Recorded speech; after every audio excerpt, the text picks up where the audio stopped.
We're just a few days removed from the NBA Finals going on, but the association not taking any downtime because later tonight, the next gen taking center stage with the NBA draft. And Orlando is on the clock at number 1.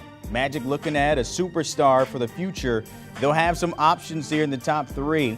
Taking a look at the latest mock draft from our Gary Parrish and how this might shake out when it comes to the top 10 picks. He has the 7-footer and Chet Holmgren going number 1. Considered maybe that best all-around talent coming out of Gonzaga. Rightfully so. We saw what he did not too long ago for the Zags. Oklahoma City landing Jabari Smith out of Auburn as well, 6'10", and a baller for sure. And Paolo Banchero out of Duke going number 3 to the Rockets. And then rounding out the top 10, he has my Wiz kids taking Ochai Agbaji out of Kansas. Join us now, of course, hours before this all goes down the NBA. Adam Finkelstein here. And Adam, you've been all over this. I want to look at the top 3 when it comes to Holmgren, Smith, and Banchero. You can't go wrong with either one if you're Orlando, depending on how this shakes out. But these 3, they know each other. They grew up in the game together since they were 8 years old. Kind of take us through their relationship up to this point. Yeah, I mean, they're all one-and-done freshmen, and not only that, but they've all been high-prioritized prospects since they were underclassmen in high school. So these 3 have been compared and contrasted to each other, not just within the last 6 months, but really within the last 5 years. I mean, they were all in the mix as 5-star prospects. Paolo Banchero took that title as a freshman in high school. Chet took it over later. Jabari never had that number 1 slot in high school, but he took it over in a lot of mock drafts this year. So these 3 guys who always positionally have been similar, really been competing for the better part of the last 5 years, although most NBA draft fans really just starting to pay attention within this most recent college season. Real quickly, you look at those 3, and I want to put you in the seat of Orlando. Who's your number 1 guy of this top 3, since you know him so well? Yeah, well, this is the crazy part. We're waking up this morning, and Jabari Smith was perceived as the favorite to go number 1, and Vegas has flipped. And now Paolo, who many people had slotted at 3, including myself, now the Vegas favorite to go number 1. So we're in for a very interesting draft day. I think the number 1 pick is going to be Paolo or Jabari.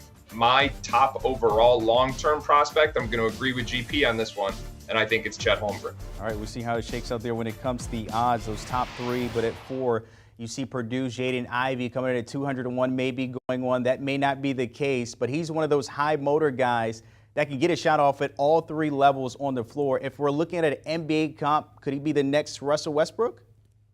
Yeah, I mean, that's what people are throwing out there. You're hearing a lot of Westbrook, Ja Morant. Reason being, he's the most explosive guard prospect we've seen in recent years. And the really ironic part about it is he's a pretty clear top 4 prospect.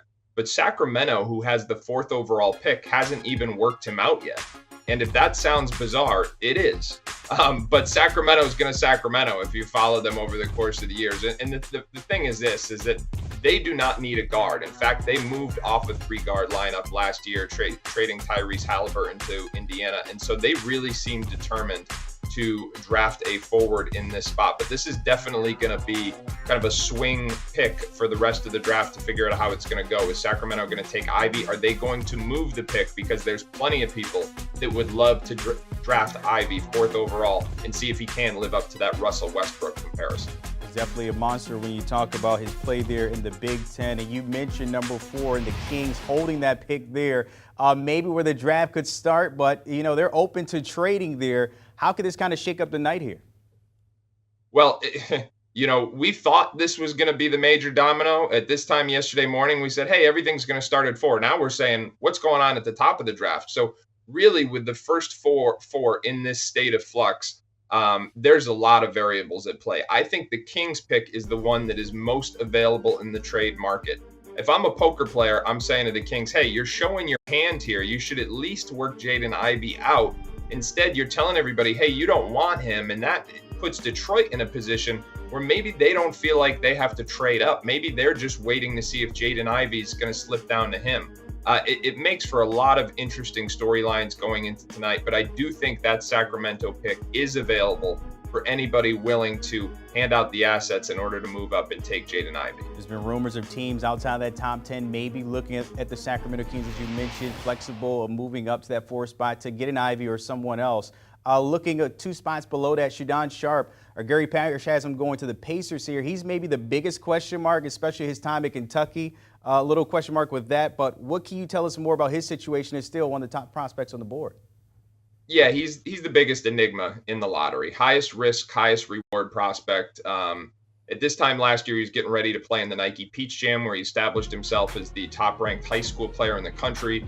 Made an early departure to join Kentucky at midseason, but then elected not to play. Still declared for the NBA draft. He put it all together. We haven't seen him play since these highlights you're watching right now, and that was last July. He played a couple exhibition games in the fall, one of which was nationally televised, but not a real basketball game. So there are more questions than answers. What we know about him is this. He is a high-level athlete, incredible vertical pop. He's really long, and he's got a lot of shot-making potential. So again, a high-risk, high-reward proposition for teams in the lottery. All right, we'll see what happens. Again, our Gary Parrish has him going 6th here to the Pacers, depending on how this shakes out. As always, a silly season in the NBA, and why not the draft tonight later at 8 p.m. As always, Adam Finkelstein, I appreciate your time breaking it all down. Let's look at Gary Parrish's mock draft again, how it all might check out here. Chet Holmgren at number 1 to the Magic there. Jabari Smith and Paolo Banchero. We just saw the odds there. Banchero may be the favorite to go number 1. But again, as we just Adam just kind of said there, you can't go wrong with any of these 3 guys. And also keep your eye there on Jaden Ivey, also to see how this shapes out for the top 10 later tonight in New York City. Do you want a sports network that delivers everything that matters about the game? The highlights, the picks, the instant analysis, no yelling, no fake debates, no politics. Hit the subscribe button and never miss a moment.